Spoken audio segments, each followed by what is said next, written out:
Monsieur Mas, on voit très proche du docteur de comment traverser un temps très difficile.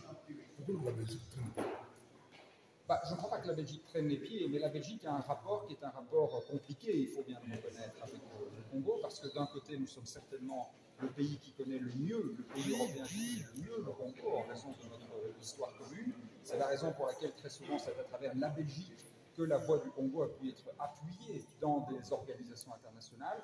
D'un autre côté, les relations entre la Belgique et le Congo sont aussi marquées par des relations de domination, d'exploitation, des atrocités qui ont été accomplies, qui nous obligent à faire un travail de mémoire, porté notamment par le chef de l'État, le roi Philippe, qui s'est rendu récemment au Congo et qui exprimait les profonds regrets, tout le travail qui est fait aussi pour retravailler notre histoire et se la réapproprier dans le sens critique, qui est nécessaire pour reconstruire une histoire d'amitié, de solidarité commune entre la Belgique et le Congo, mais qui nous oblige à une certaine pudeur et une certaine prudence, je dirais.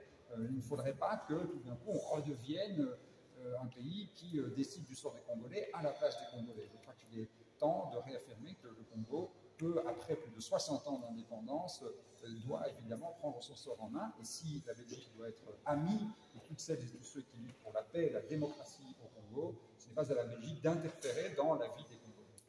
Vous êtes sur MPB très suivi dans le diaspora congolaise.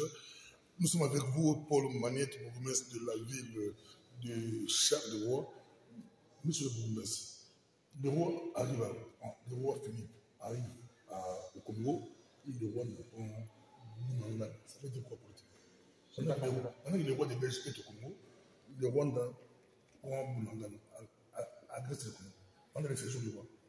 Je ne sais pas s'il faut voir une coïncidence, je ne connais pas les dessous de l'affaire, c'est évidemment très profondément regrettable, mais pour nous, le travail qui a été accompli doit être un travail qui doit être poursuivi.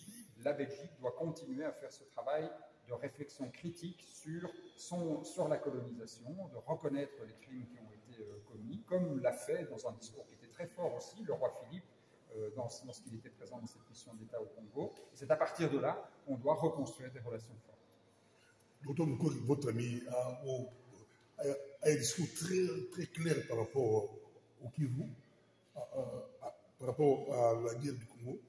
Si aujourd'hui Moukouri est posé la candidature comme président, comment voyez-vous?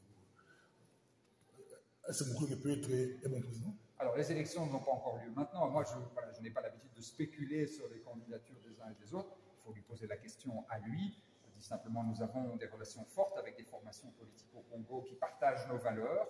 Et donc, sans vouloir intervenir dans la vie démocratique du Congo, je pense que ce n'est pas notre vocation, mais le moment où les débats démocratiques auront lieu, bien sûr, nous soutiendrons celles et ceux qui partagent nos valeurs. Il hésite, il est sous pression. Vous les poussez, vous les... je ne dis rien. Je ne veux pas interférer, ce sont des choix très personnels et ce sont des choix qui concernent d'abord et avant tout les Congolais. Merci beaucoup. Merci à vous. Merci. Au revoir. Au revoir.